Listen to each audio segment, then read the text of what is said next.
Welcome to today's COVID vaccination town hall meeting sponsored by the Young Black Physicians.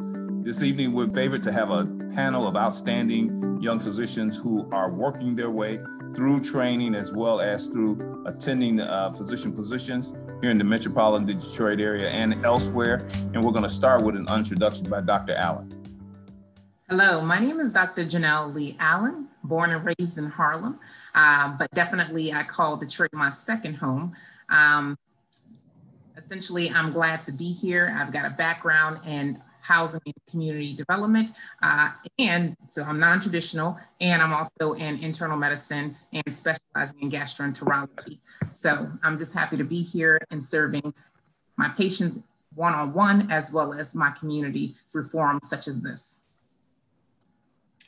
Hi, I'm Dr. Kanisha Evans. I am a product of this environment. When I say that, I mean that I was born at Sinai Grace Hospital here in the city of Detroit. I attended the historically prestigious, I would say, elementary school, Jesu Elementary School, right there on Livernois. And I continue my education at the University of Michigan, and then also did training here in the city of Detroit as well in internal medicine and currently in infectious disease. So I am a strong advocate for community outreach and getting information to this community and to the public as best and as easy as possible.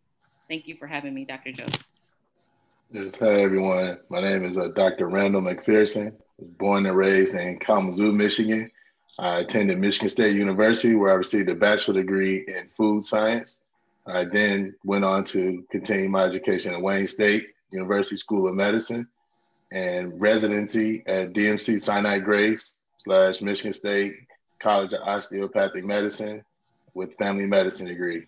And I'm currently practicing in Detroit.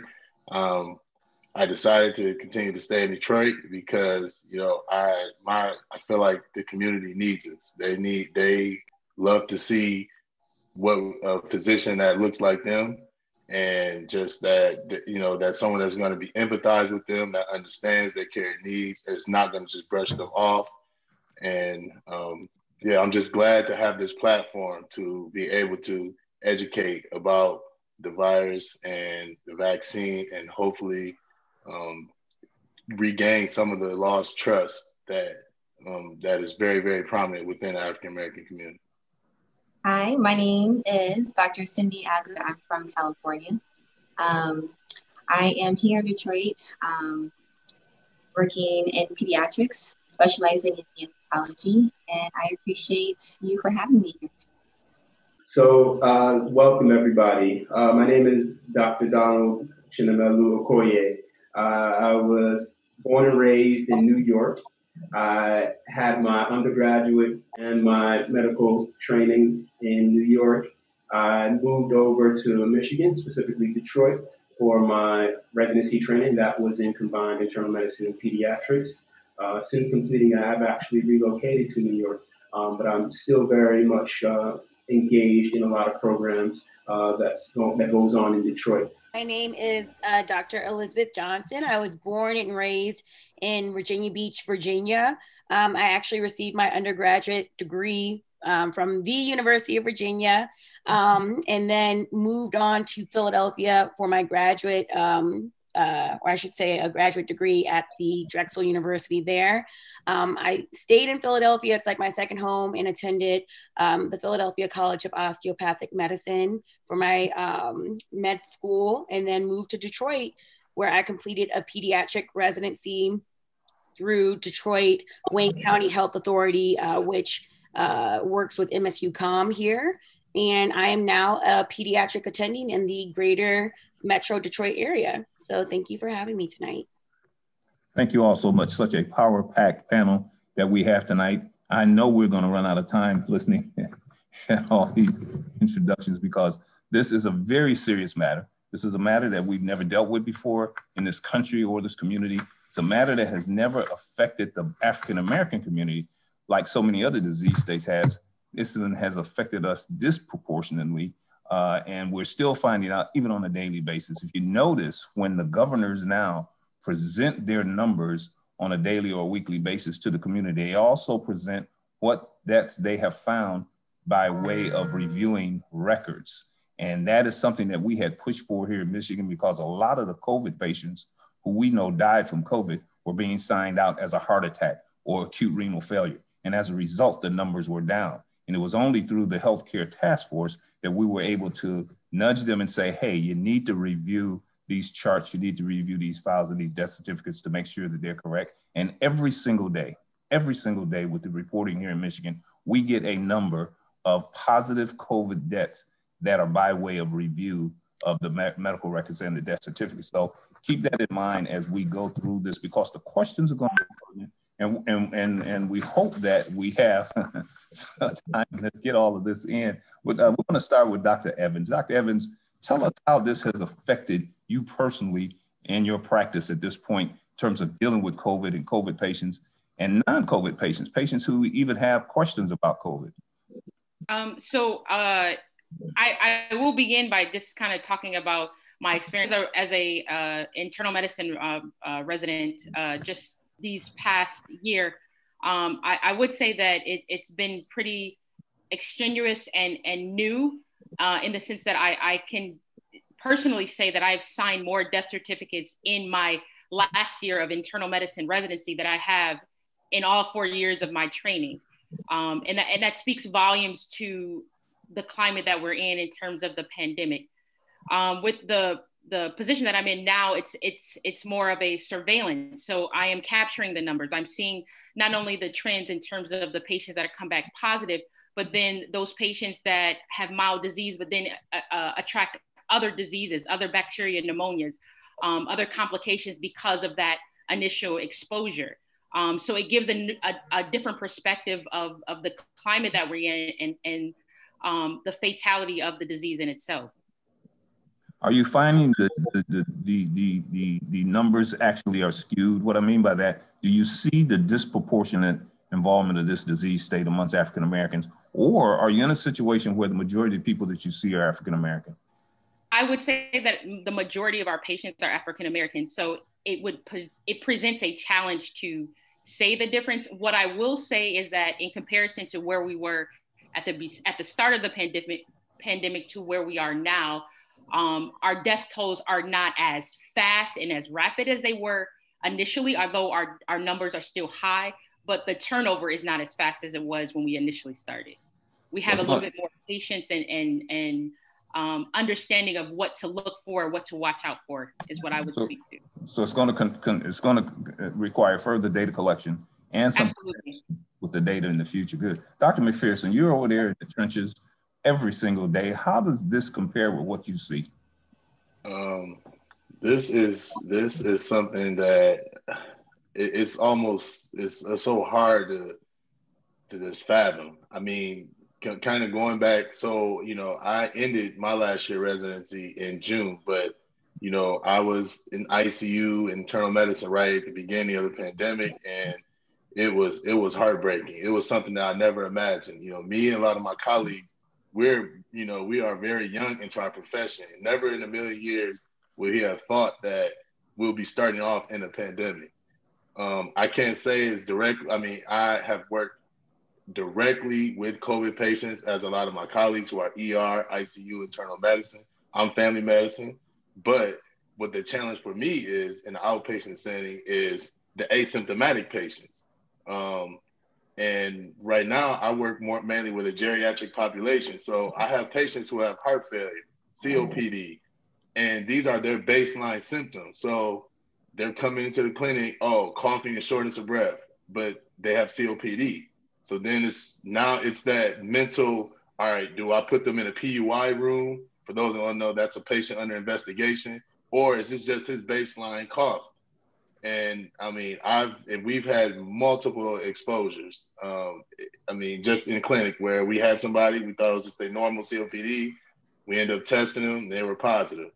And what also makes it challenging is these same patients with these chronic conditions, they don't want to go to the hospital because in fear of being exposed. So they are silently at home having COPD exacerbations, having, chest pain on exertion, and heart, and they just like, no, I don't want to go to the hospital because I'm going to get exposed to coronavirus. So it's a challenge on both fronts for me, but it is something that I never seen. I mean, I never would have imagined, but but this is what we signed up for. I mean, we signed up, we're physicians, and, you know, we're all, you know, exhausted and tired, but we're working hard and we're going to get through it. That's very correct. It goes along with the territory. Let's go back to a patient standpoint of view on this. Everybody comes in contact with them in one way or another, or have come in contact with them in one way or another throughout this pandemic. And we basically have the same kind of questions come up. Most recently, the vaccine has been made available, okay? And we got patients who are bringing up all kinds of reasons to question whether or not they should take the vaccine. There's a little known happening here in the Detroit area where the east side of Detroit was sprayed with chemicals back in 22 or 23 by the federal government just to see how Black people in Black Bottom would react to it. I even had a patient who did the research enough to bring that up to me, because the popular one is the Tuskegee Institute, but they were saying, listen, has this happened anywhere else? And basically they're coming asking for information. Now I know that Dr. Allen is a GI specialist, but I'm sure she gets this questions or these types of questions also, even on a routine basis. Dr. Allen, how has this affected you in terms of counseling patients to take this vaccine or consider taking this vaccine? Well, you know what? I always feel like I got into this because I love patients, I love people, and I love science. And I treat people like they are my own family members. And the biggest deal when people come to me and they're like, you know, should we, you know, take this vaccine? What do you think about it? And this was months ago, even when it was in the midst of, you know, the beginning of the process. And you know, those have been the first people to ask. My friends, my family is in, you know, patients earlier in the pandemic.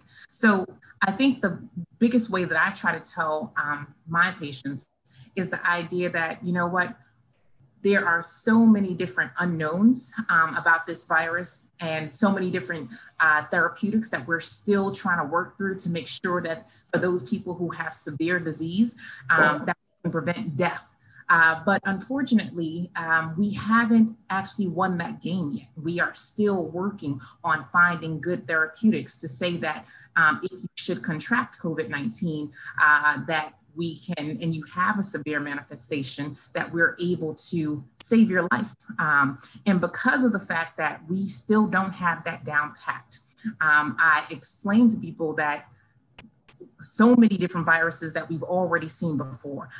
Even, you know, 100 years ago, when we talk about 1918 and the Spanish flu and how millions and hundreds of thousands of people were affected and died even at that point, that one of the things that we come up with as a scientific community is how do we then at least help our own bodies to fight off the virus. And that is what a vaccine is.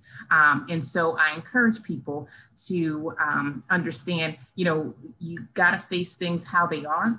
And if the biggest deal is that this virus is killing people at an alarming rate, over 36,000 African Americans have died in the last 6 months, that people, we don't want to be statistics. We want to do everything that we possibly can to be able to protect ourselves from contracting this virus. And so with the numbers that we have recently from Pfizer's trials, that 18,000 people who got the vaccine, only 8 people actually contracted serious COVID manifestations versus the almost 300 people out of the 18,000 that did not get the vaccine and only got a placebo. So with all that said, the bottom line for me, and like I tell my patients who I love and my family members and my friends, is that we want to do everything we can, everything possible that I can do, I'm going to recommend to you to protect yourself. And that is why I feel like the vaccine is the most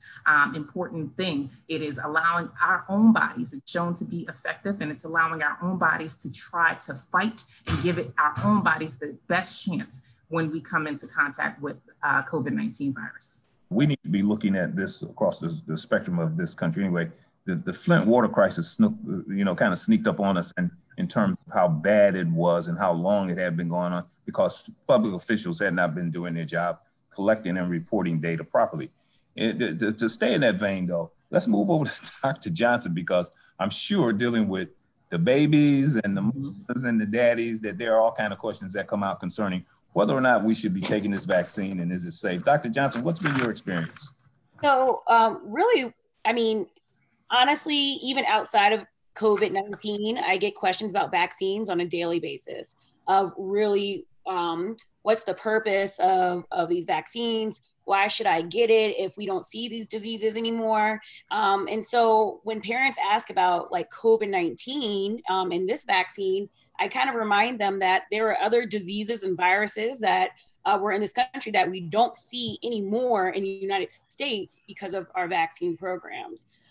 So I tell them that one point. And then I also kind of highlight that even though, especially in the Black community here in the United States, there is a very long history of distrust, which is understandable, that, you know, like we've all talked about, where we have been affected in other ways that other communities are not. So I just tell them, especially my Black families, like I would never, ever suggest getting anything that I wouldn't get myself or that I wouldn't tell my own family members to get, right? My goal as a pediatrician is to protect your child, and I'm your child's advocate. So I would never recommend anything without like the proper studies. Right now, I've told parents that like it's you know, we're not really giving it to what, it's younger than 16. So it's 16 and over for some of the vaccines. And that when it does become available for like children, a majority of the patients that I see, that I will have read every major study before recommending that to them. But actually, I just wanted to kind of like highlight. So I think the biggest thing that I've seen or I've been dealing with is managing the anxieties of families and of parents. And it's exhausting. It's very real. I have, I think Dr. McPherson said this, like I have parents that will call me. I actually had one that the child was choking. And they called me on my phone and they did not want to go to the hospital because they were just so terrified of COVID, but your child is choking. So it's just been a crazy year, but that's what I'm really dealing with. And then on the other end with teenagers, a higher rate of suicide. So every day I have a teenager in the office who is anxious or depressed. And so I tell parents that I really almost cannot wait until the vaccine is available to everyone so that we can just start to heal and move on. That's very, very pertinent points. Dr. Agu, how would you recommend or how would you counsel a patient when it comes to the questions of safety of the vaccine? So that's a good question. That's a question that we hear a lot, like, is the vaccine truly safe? With the studies that have been done by Pfizer and Moderna, those two vaccine companies, the ones who are producing our mRNA vaccines, it's very safe. There are some side effects of the vaccine, of course, with the most common being like injection site pain, along with maybe headaches and a little bit of fatigue after the vaccine. There has been some cases of people having allergic reactions to the vaccine, but that is seen very rarely, and it's seen in those who have a history of severe allergies.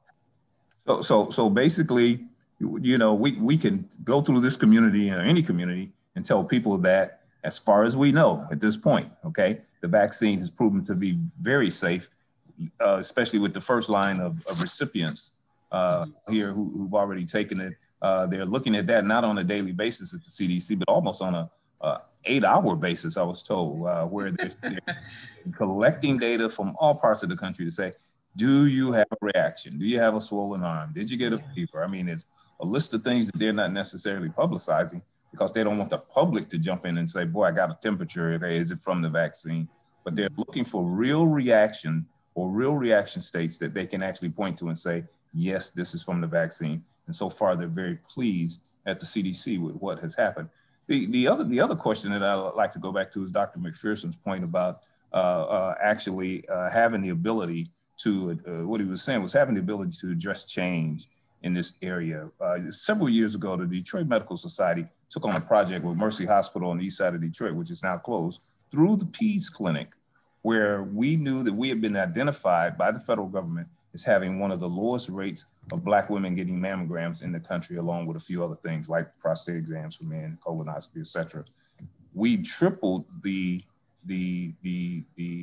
activity in the mammography unit at the hospital just by addressing mammograms with the mothers who brought the babies in the PEDS clinic. So it certainly works, Dr. Johnson, in terms of how we actually approach this. You guys have a broader spectrum to deal with. You know, you got the baby who may or may not be upset, and you got the mom to calm down to in terms of all of the issues that they may perceive that the child has. But at the same time, here again, it is a spectrum of diseases that we have to deal with. Therefore, a spectrum of issues around every disease that we have to deal with, and we can't play it short, especially the way that we have been dealing with these types of things in the African-American community. That's why a situation like Flint can slip up on us, and we didn't realize it until it was very, very late in the game, simply because people did not ask questions. People did not take the time and the initiative to say, is there something here that I should know about as a treating physician, which basically all falls in the lap of people that, you know, like ourselves, who treat patients every day. Dr. Okoye, we know that you're not in Detroit anymore. I heard that you're coming back though, so we'll be looking forward to that. He just put that out there. Put it in the universe. Yeah, put it in the universe. Let it happen. Let it happen. But here again, you know, the questions about the vaccines are going to be there. The questions about the flu vaccine is there every year and all through the year as we give them to patients. Okay. What has been your experience in the New York area? Are you seeing something similar that we're seeing here in Detroit? And number two, how are you guys handling the supposed cost of the vaccinations? Because technically right now, according to the federal government and the manufacturers, they're supposed to be free. Have you run into any issues along those lines in the New York area? Over here in New York, I haven't had the same experience, at least in the capacity that I had while in Detroit. The amount of patients that I've seen have been more. I've been on the floors versus being in the outpatient setting. And so as far as what I've observed, I mean, it's unfortunately gotten worse over a short period of time. It actually, when I got back to New York, it had been in a period where it was New York State had actually the lowest positivity rate in the country, one of the lowest. It was actually a series of, I mean, through the campaign, the presidential election, through periods of that time, and then now the holiday season, there have been periods of spikes that have, and you know, some other areas specific within New York City where some issues have been going on, where you see spikes that have kind of unfortunately led to overall larger numbers in the city. I can only speak on behalf of my colleagues who are on the floors. I mean, the severity is still pretty significant.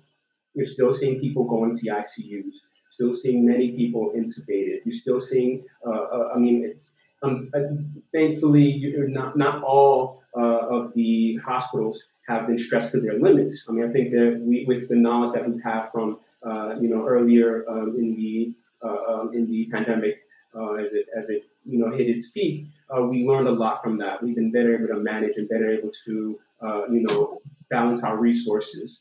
And so we've been able to, you know, mitigate as much as possible so that we don't completely stress the, you know, hospital systems. But severity is still there. As far as the vaccine, you've identified a very important point. There's a lot of distrust. And I think the reason why we are here, all of us coming to do this, we're trying to be very targeted. We come from a community that we know has a distrust of the medical community. We've already been mentioned the specifics, the reasons why that are there, and even more so very individualized reasons. We cannot dismiss that. We must acknowledge that they are there. And in terms of what we can do to integrate them back into a community, into this medical community and make them feel safe, it takes multifaceted approaches. As you mentioned, with getting the mammography screening, the breast cancer screening up, getting more screening by addressing or bringing up the issue while the parent or the mother, is in her child's health visit. So I think we have to look at all the different ways that we can try to raise awareness, as well as, and that's not just raising awareness, but showing that we see and are understanding the data and all the things that are happening. And we are also willing to be a part of this and show, with our own bodies that this is something that we are staking ourselves on. Because we really are what we're seeing is very dangerous, and we truly want the best for our community. And so we're putting ourselves on the line to show that we care. This is, again, the reason why this is one way, multifaceted way that we're approaching that.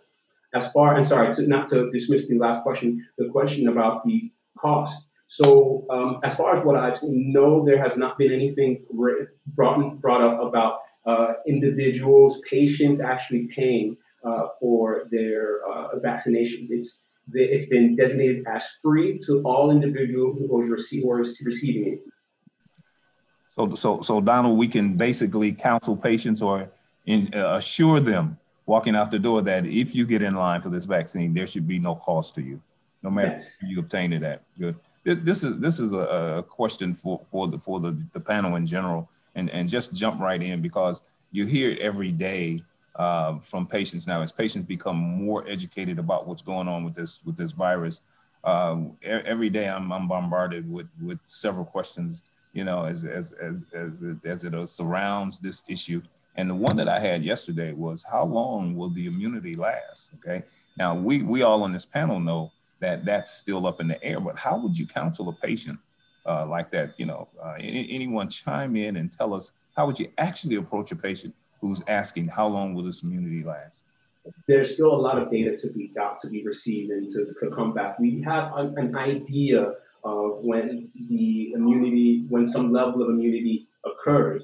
I'm talking specifically about the Pfizer vaccine candidate vaccine, and then the Moderna vaccine, where if you review the protocols that were done and the phase 3 clinical results, they do show that by the 12th day for the Pfizer, and as well as roughly around the same time for the Moderna, you start to see some level of immunity.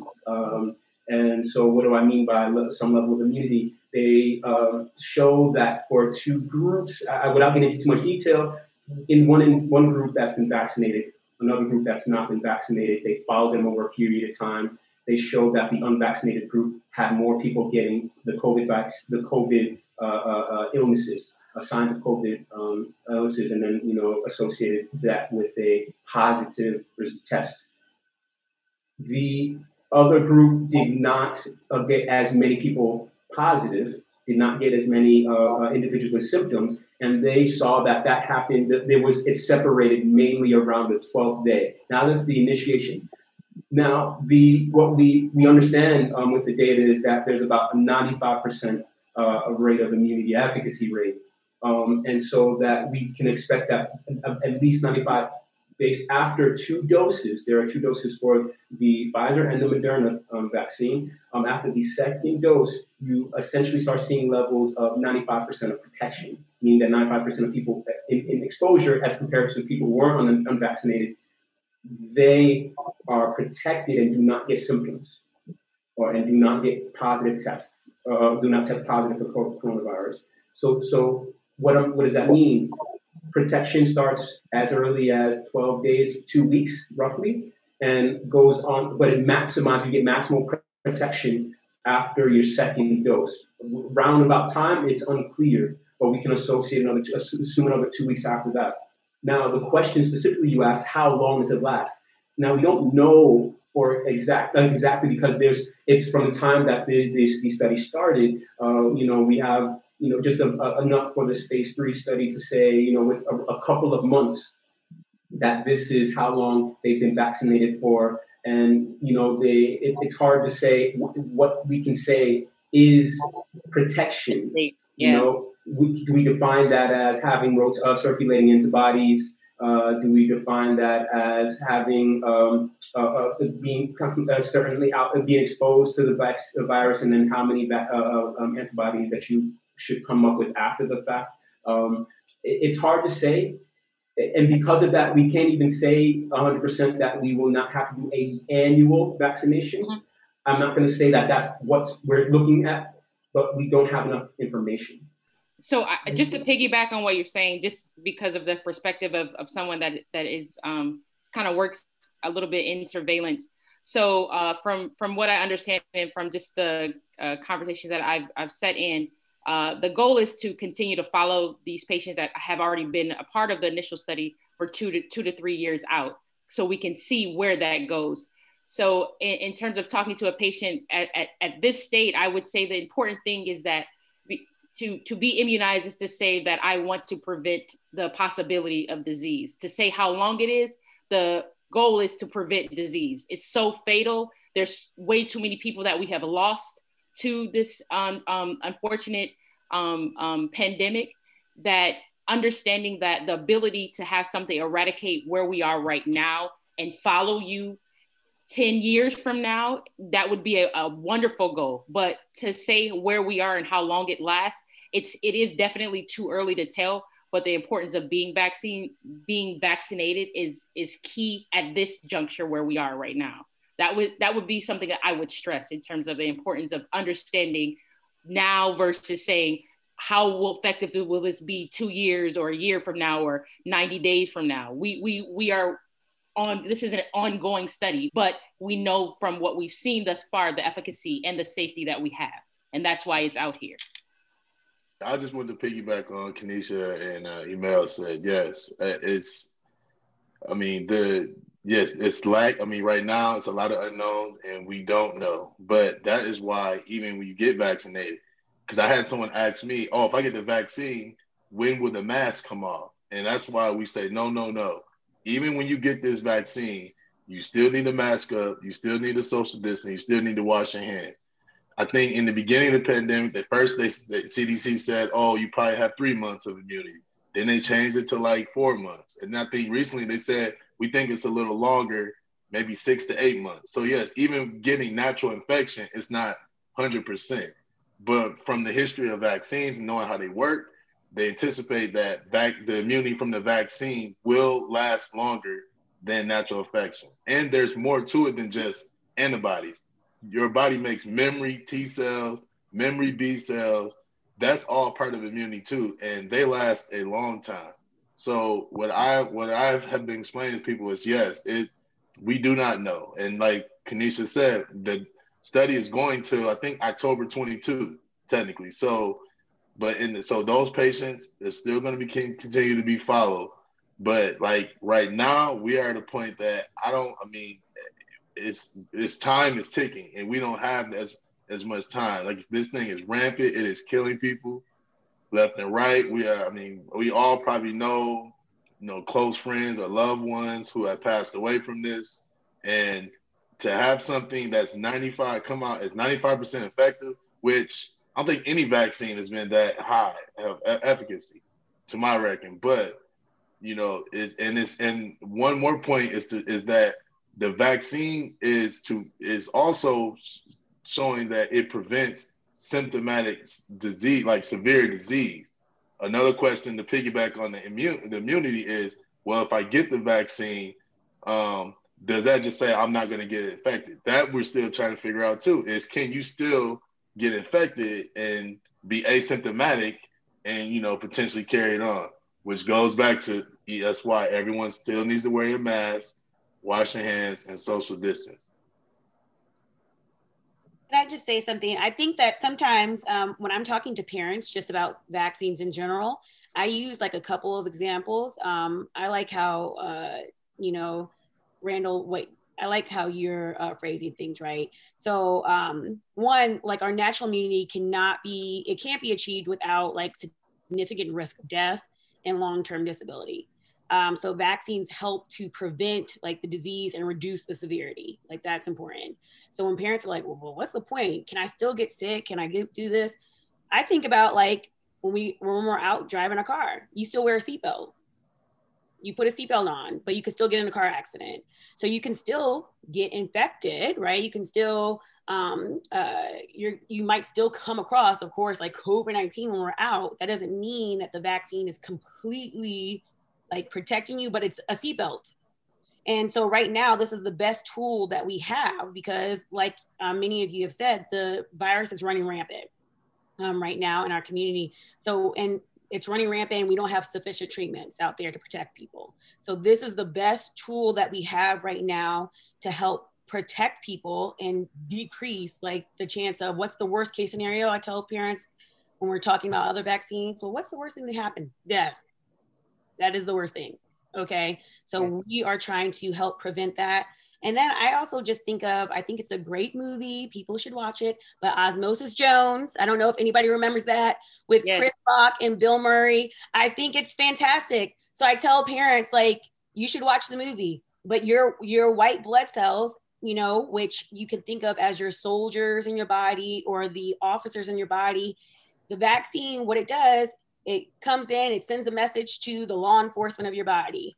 And it's basically saying, I need you to look out for this. Start making weapons against Billy Bob from down the street. Okay. That's how I look at the virus. And then your body, if Billy Bob comes along, it's like, I know that, you know, I know him. He's not supposed to be here. And then parents usually ask, but what if there's a different strand? Like, so what happens? I kind of want to chime into this. I like this analogy because this is perfect because technically when we're thinking about the vaccine in itself, it's against the spike protein. But when we get the actual virus itself, I'm actually using someone else's example, but when we get the virus itself, we're not getting just the spike protein. We're getting the nucleus, we're getting all of its components. We're not just getting the one part. But our bodies are being vaccinated against that one part. That's why the idea of you saying, if I get the vaccine, am I getting COVID? No, you're not. We're giving you a protein of COVID. We're not giving you COVID. Okay. So it gives that perspective when people, or the idea that, okay, if there is a different strand, but we're still giving you a spike protein of this component, corona. The corona itself is the form around that virus itself, that shell. That's what we're vaccinating against. So I do like that cartoon. And, because I really do say that. I'm like, if the way that vaccines work, it's almost like you're issuing a warrant for someone's arrest and your body is looking out for that. And like I use my own family, for example. If my picture was on there, hopefully, Lord, not ever would be on a warrant, but if it was on there and you came across my picture, your body would know. But what about my brother? My brother practically looks like my twin. So your body would still recognize like you're not supposed to be here and would use almost that weapon to kind of like, I would say like neutralize it. And I said, would it completely protect you? No, but it would lessen the symptoms that you get. So really at the end of the day, it's always about decreasing the chance of the worst possible scenario, which is death. And so I just remind people that the viruses that people used to see, you know, my parents are in their mid-70s. My mom's brother died from polio. And I think right now in the world that we live in, like we've never ever seen something like this during our time. So we just have to like recognize like this has happened before. Let's look at history of this is how we, you know, got rid of polio in the United States, but in other countries, it's still there. So that's my little spiel. Dr. Allen. Yeah, thank you. I think like right now, I really want to add to our discussion and really kind of all of our conversations have gotten into the idea of like, for me, what was the worst days of COVID for me? And I think the worst days that I had with COVID was my own scare and how literally I was waiting in a line in my car for like 3 hours to get tested. And all throughout that time, I'm thinking about all the different people who are also going back to their homes because literally that long 3-hour line was all for healthcare workers. It was literally for us who are trying to treat patients and put ourselves on the line because this is what we signed up for. But on the back end of that, you know, it took, initially I thought it was like 7 days, but as I remember closer, it was more like 11 days that I waited to get a result. And all throughout that 11 days, I went home. I separated from my children. I wore my mask inside my house. I literally, told my family, do not come too close. I have a very affectionate, child who loves to hug, kiss, and always, be with mommy. But I could not, I had to say, no, I can't do that. Stay back. I had to tell my husband, like, no, you gotta stay back. I'll try to, separate myself from in my room and just kind of be there in solitude, and also thinking about everything that's going on. And the worst case scenario, as Dr. Johnson mentioned, is death. And thinking not just death of my patient, but now I'm in the circle, and death of myself, leaving this earth prematurely, leaving my children behind, leaving my husband behind. And then even, as many physicians are thinking about the flip side of that, or what if I was to survive and actually pass this virus on to my child, or to my children, or to my husband, and have a catastrophic outcome? So all throughout that early part of the pandemic, when I had my own scare, I really felt the sense of the possibilities of loss, the possibilities of this is real for so many people. I, was able to look to see not only for myself, but other healthcare workers, sometimes rented out hotels, couldn't see their family for months, and the idea of patients, not just, having their own scares, but actually losing their lives, and not just losing their lives, but being alone in an ICU bed, and not being able to even just hold the hand of your loved ones in your final moments. And then again, on the other side of that, healthcare workers having to witness that and be a part of that. And I definitely had to do that as well, when I had to take off my GI hat and go into the ICUs and overnight 14-hour shifts. So the cost of this disease, the psychological cost, the idea that children have been orphaned. Like I mentioned before, over 36,000 African Americans have lost their life. And I think with all of that being said, for me, this vaccine is an opportunity for us to, as Dr. Johnson mentioned before, get back to normal. The idea of, if we have a weapon that we have designed towards this, this big enemy, this enemy that we aren't able to yet, we haven't tangled it yet. We haven't, been able to stop it yet. But the idea of having a vaccine this effective is something that we are able to say, stop. Enough is enough. And if I have the opportunity to stop this disease from impacting my family, and from, possibly taking me out of the game earlier, or anybody I love and care about, then for me, that's the bottom line to this vaccine, and the bottom line to kind of all the things that we've talked about. It is about, as I want Dr. McPherson to give his hope line, because I think he says it so beautifully about what this vaccine means to him. To piggyback on what Janelle just said, and my experience too, I had a scare, and back in April, my nasal test was negative, but I think I had 2 or 3 antibody tests, and they're all positive IgM.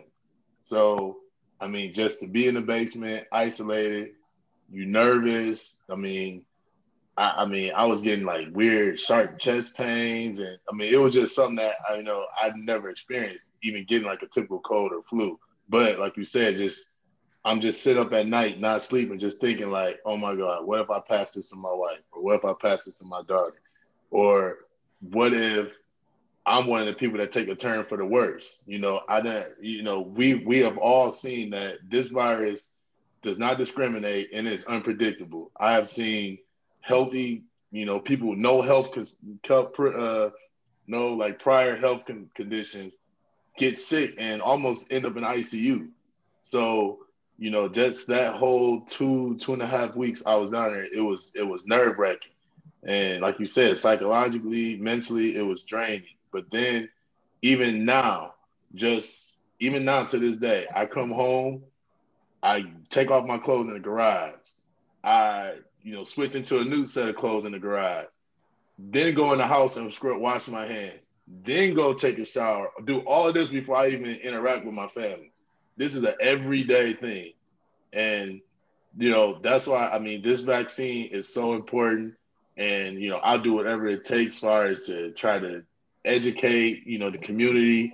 And like, Emil said earlier, just trying to slowly regain some of that trust, because we don't have much time. And what this vaccine does, it brings hope that we can get back to some type of normalcy.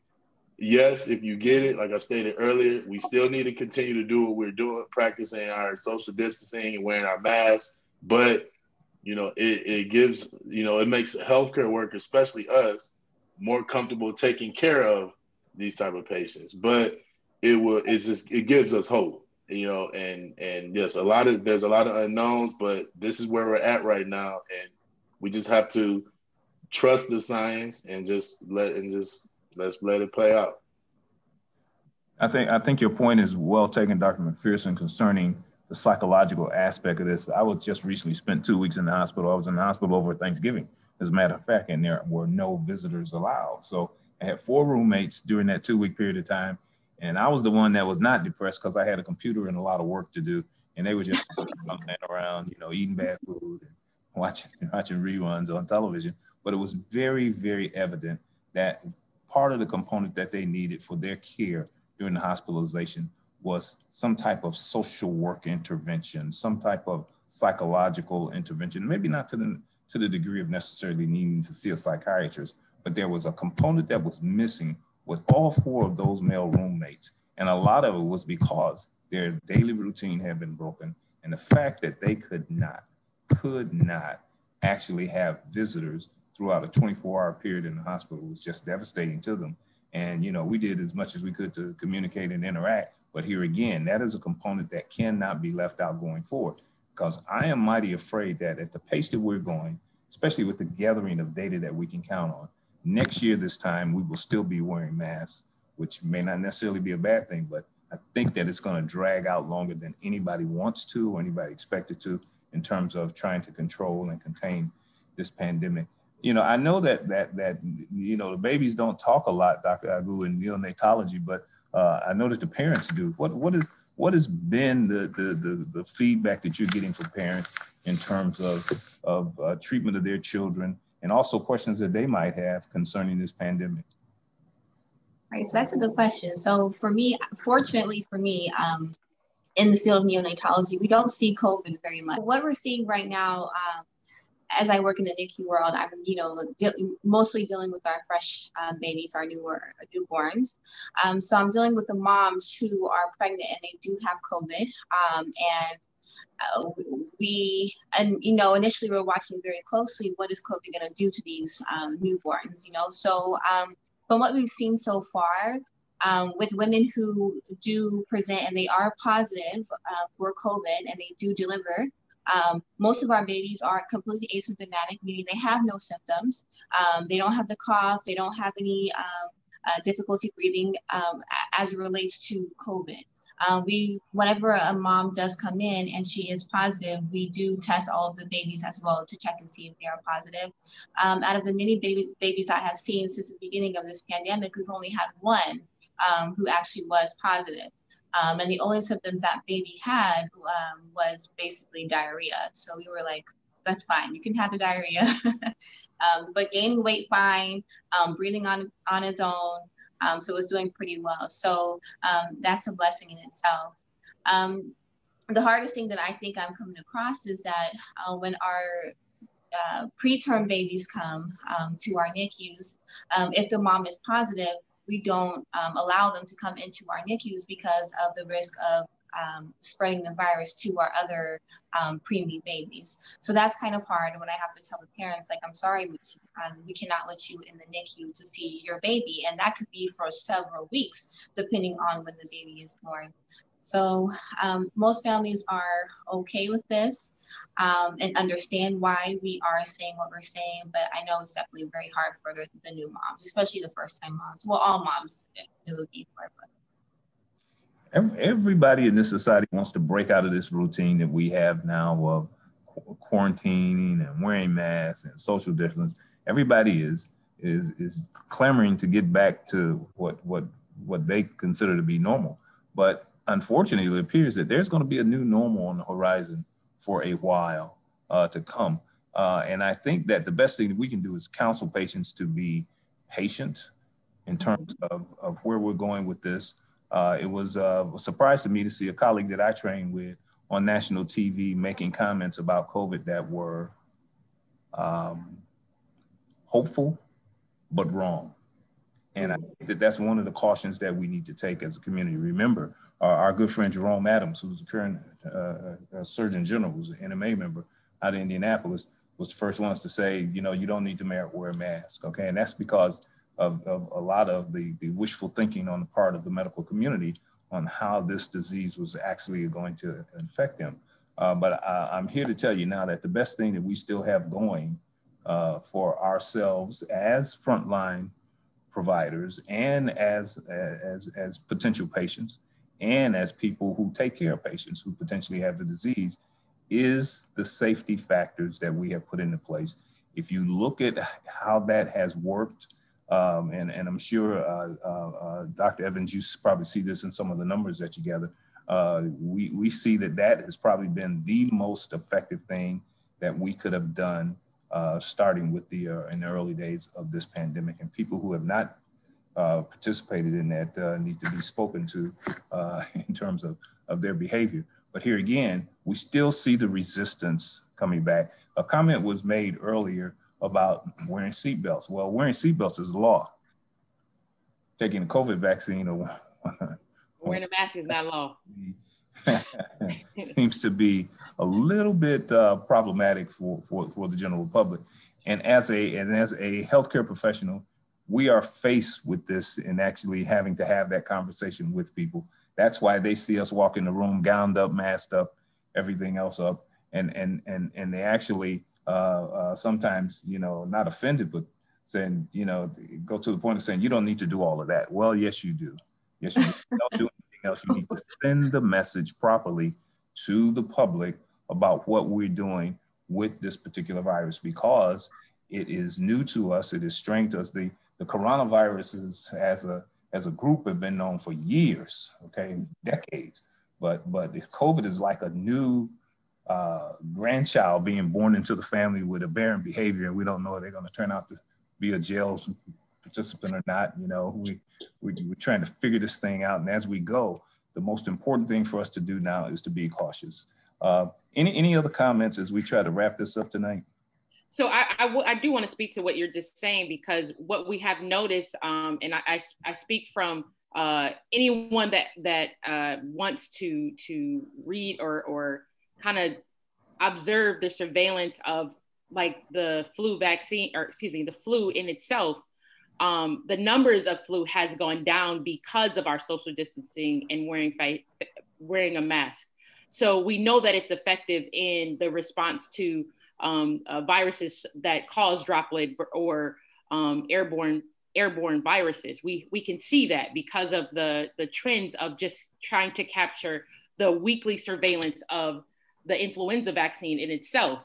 The numbers are tremendously lower compared to the 2019 to 2020 numbers to now. It's actually like we're less than 1% in terms of our numbers of influenza in comparison to last year, just because of what we're doing for COVID alone. So that does speak to what we to continue to do. That's irrespective of getting the influenza vaccine? That's irrespective of being vaccinated, just because we are socially distancing and wearing a mask. You can look at that on the Michigan Department of Health and Human Services weekly surveillance that they put out on a weekly basis of the week prior of the number of influenza-like cases and the ones that come back positive of influenza in comparison to COVID. And it also does correlate with the COVID numbers. You can literally see that first in terms of locally on the Michigan Department of Health and Human Services, and then nationally, you can go to the CDC and see that same information. Which is also why in peds, I haven't had any flu in the office, and I haven't seen RSV. Really? I haven't had any RSV. Yeah, and I was like, this is odd. It's December, doctor. You should have seen a few cases. None. We've mainly had a lot of kiddos, the ones who sound like they're like Darth Vader, have also had rhinovirus. And that's it. But I've told the parents, I've just used that as an example, like they just need a little ounce of hope. And I tell them, like, don't give up or give in. Like, the masks are working. We are not seeing the children in the office with flu or with RSV. And I was like, it's a little odd, but in a good way. I will take it. Surveillance is there. Surveillance based on county, based on region. It shows that those viruses that we normally gather, those seasonal viruses that we normally gather, particularly influenza in itself, it is a tremendous gap between what it was last year and what it is right now currently. Yeah. Well, you know, interesting sidebar, as a pulmonologist, we're seeing a decrease in emergency room treatment of pediatric age group for asthma. We're not sure what that means just yet and whether it's related to social distancing or what, but you know, more information to come on that. This whole process of what we do is certainly affecting the behavior of disease states. And that's probably a good thing for us to learn from at this time in history. Any other final comments? I just want to tie in a couple of things. You've made so many great points, Dr. Joe. Just with my colleague, Dr. Evans, Dr. Johnson, I mean, we're seeing low rates of respiratory infections. So these are also diseases that travel by air, whether it's small particles or larger, smaller particles, but non-coronavirus, so that we're seeing that by just doing what we're doing, we are improving our health outcomes, okay? And so that helps to prevent the stress that comes on to the health community, the health institutions. Tying to Dr. Joe's point, we are at a point where we want to regain that level of normal. We want to go out and be with everyone and interact with our family members and do what we have been doing prior to this pandemic. That we need to maintain a level of hopefulness, that hopefulness that there will be a point where we can kind of get back to a more active state. I cannot say that we will go back to pre-pandemic times, but we must be hopeful that we're going to, you know, do more and get back more freedoms with the proper actions that have been stated. That's the best thing we can do to get to that point, as well as following through with this vaccine. We are very adamant about that. We want to keep people hopeful, but we need to make sure that people stay vigilant. That's the most important thing. We automatically assume that by seeing drop numbers that we are, okay, we're in the clear now. We kind of go back to doing what we're doing because of COVID fatigue of being indoors for so long, being away from family, being cooped up. You feel, okay, I need to do something, and you go out, and then the rates right back up. And that's why we really need to be vigilant. This disease, it's unfortunately decimating our livelihood, our lives directly.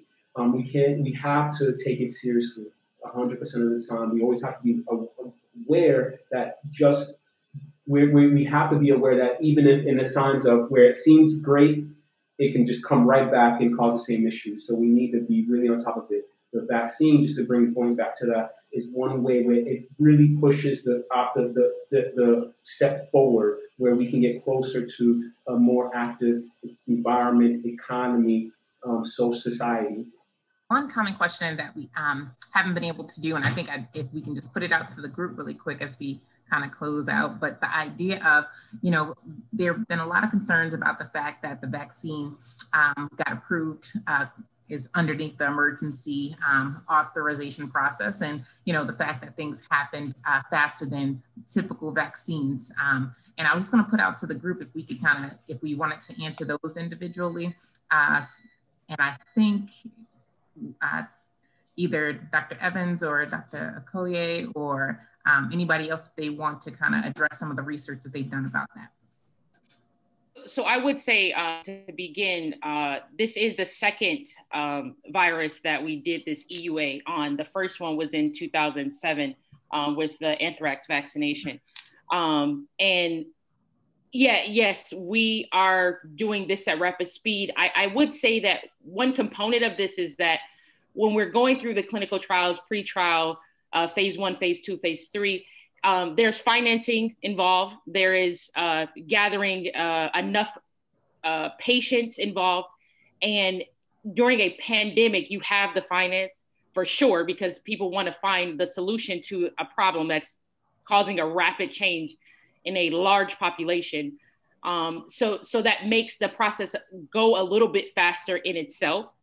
The other dynamic is the fact that the template or the drive or the backbone to which this vaccine sits on, this mRNA, has been something that has been studied for some time. Although it is rapid, it's not like they're not hitting the points that are necessary, or the fact that they're like large communities that normally meet on a routine basis 2 to 3 times a week, in terms of speaking to the FDA's advisory committee, as well as the CDC advisory committee, before they implement this vaccination. So there are checks and balances that must happen before it can get out to the public or get out to this point.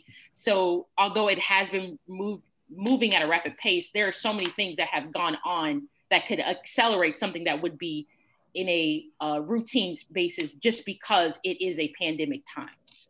Right. To piggyback on what you were saying, Kenesha, yes, the financing. I don't know the exact dollar amount, but yes, financing was there. And also there were no, like, to piggyback also what you're saying, they didn't cut any corners with this. Like, there were no corners they cut to try to, let's get this out fast. This is dated back almost 30 years, this mRNA technology. And that's what I've been trying to explain to people. And also, it's not, in the way it's produced, it's not using a live virus or a weakened virus. You don't have to mass produce it and grow it in chicken eggs, and then you have to mass produce the chicken eggs. It's not using certain soaps, I think, to break up the cell wall, and it just uses like a lipid. Preservatives at all, actually. Yeah, it don't have any preservatives in it. Yeah, so when you factor all that into it, it makes it capable of being really quick. And then you hear why is it not an HIV vaccine? Or it's been 30 years, and which is a valid question, but then again, you got to break down, these are different viruses. HIV works completely different. It mutates differently. But we've came a long way as far as treatment. But yes, there's no vaccine yet you can get. And it's like, yep, you'll never get HIV. No, but actually, just to go in, I'm sorry to interrupt you. There actually is research currently with mRNA in HIV. Exactly. Vaccine. So we may not have reached that point of having something, but it's in the process. Right now, we're just working with a burning building. Everyone is trying to put all their resources into addressing this burning building. And then once we see that this works, the way that this can expand into other areas, other types of diseases can be, it's going to be the future. It's going to be the future of vaccine. But they already been using mRNA technology for cancers and that's right. All these other kind of diseases. So it's there. And yes, they had to get it pushed through. And we were fortunate enough that even with the data and with the EUA, that we have 2 very effective vaccines now. Now it's just about the trust and trusting the science and actually getting them. And I just want to piggyback on that. The idea that, since this pandemic has been out, there's been so much on social media, regular news, regular internet, about so many misconceptions, so many things that are not grounded in the primary research. And I think that was one of the biggest pulls for us as physicians. Physicians in our community, we wanted to be able to bring you primary literature, primary research. We, dug through the trenches ourselves to be able to figure out, what's actually written in Pfizer's script? What's written in Moderna's script? What is the FDA saying? What's the CDC saying? What is emergency use authorization? And why did it come out so quickly? To be able to answer questions like this for you. And certainly this isn't going to be the last time we do this, but this was something that we at least wanted to start. We love our community. We love to serve. And certainly this is a hot button topic. I think the only thing I want to add and piggyback also on what Dr. McPherson said was the idea that I also want people to know that, like Dr. Evans said, there's so much money that went into this, but then also the understanding that this is a pandemic. This was completely worldwide. There were so many people that, unlike anything else, made it an easier recruitment process. The idea that thousands of people were saying, oh no, I want to be a part of this. Anything I can do to help, that's what I want to do. So, you know, you had, you know, over, you know, 50,000 people that were in a part of Moderna and Pfizer's trials. The idea that the FDA, the CDC, the ACIP, so all of these different organizations that deal with vaccines, approval process, creation process, and all the way to implementation process were involved, these really large scale institutions. And in addition to that, being able to do the process, as Kenisha said, instead of one by one, like phase 1, then phase 2, then phase 3, essentially, you know, we were able to do all of them all together and be able to monitor closely. So much manpower went into this thing. And that's why, you know, Dr. McPherson said no corners were cut. It was the idea that things were able to happen all at one time versus the slower process because of the fact that we are in an emergency, you know. So just adding that on. That says something about how participating in organized anything is better than going it on your own. We learned that over the years for sure.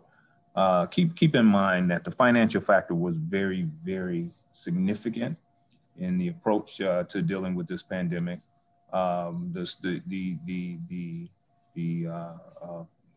polio story with Dr. Jonas Salk, who developed the polio vaccine right here at Wayne State in Detroit, which gave him the blues in terms of developing this. He was accused of killing babies. He was accused of all kinds of things. He had budgets shorted on him. He had all kinds of difficulty politically to deal with, only to eventually wind up in Ann Arbor after a stint at Pittsburgh, wind up in Ann Arbor, where the announcement was made when he insisted that we could cure polio. It took time and it took more resources. He eventually found the resources, which shortened the time. And as a result of that, that national thing that you see on YouTube in terms of making the announcements for the cure polio in black and white, which was at the time of a Republican president. Now remember, when he got the vaccine developed, the southern states, a group of southern states, did not want to give the vaccine to African Americans. It's called the Southern Manifesto. They came together as House of Representatives and senators, you know, being elected by their respective communities, and decided that they were not going to vaccinate the coloreds in those states. This is little known history, okay? So what a Republican sitting president, the white David Eisenhower, did at the time with a known cure for polio, said that if you don't vaccinate all of the children, you will not get any educational funds, and it will start with your universities, which get a lot of money from the federal government to operate, as we know, okay? So as a result of that, they gave in and decided to vaccinate all of the children, and you'll be surprised how many people across this country were vaccinated in school, got that round thing on their arm, and were vaccinated in gyms or the library with a permission slip for their parent. And what have we done now? We eliminated polio in this country, only to allow it to come back because we made it a parental responsibility for registration in elementary schools. The fourth Friday head count, whatever. And what do we see? Boop, increase in polio again. So the process has history. The process has been shown that when it is put in the right lanes and have the right resources behind it, it can work. It can work. Or if it doesn't cure, it certainly can make a difference in terms of what we have in terms of what we have the ability to treat patients with. So anyone else, any final comments? Well, let me thank such an illustrious panel, Dr. Allen, Dr. Evans, Dr. McPherson, Dr. Agu, Dr. Okoye, and Dr. Elizabeth Johnson for joining us. This is a great display on how well our future of healthcare of our community is going to be handled, especially with you guys in the forefront doing things. We are proud of you. Certainly keep up the good work. Closing remarks are 8,000 years before Christ, the federal government or the local governments and the physicians of the day knew that quarantine worked. They were quarantining lepers during that time. and they would put them in caves or in cities by themselves and had their clothes washed separately, had their food delivered to them, all the social things that we do in an environment like this.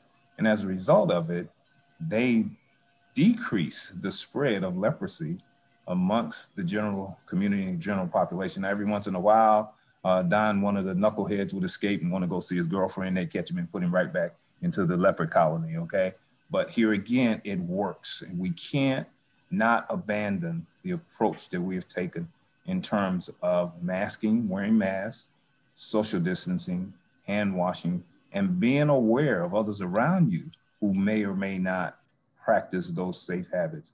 So here again, the onus is on us. The onus is on us to be the champions of what not only this community needs, but what medicine in general needs to deal with a pandemic such as this. I'd like to thank you all again for your time and sharing with us this evening. Thank you so much, Dr. Jeff.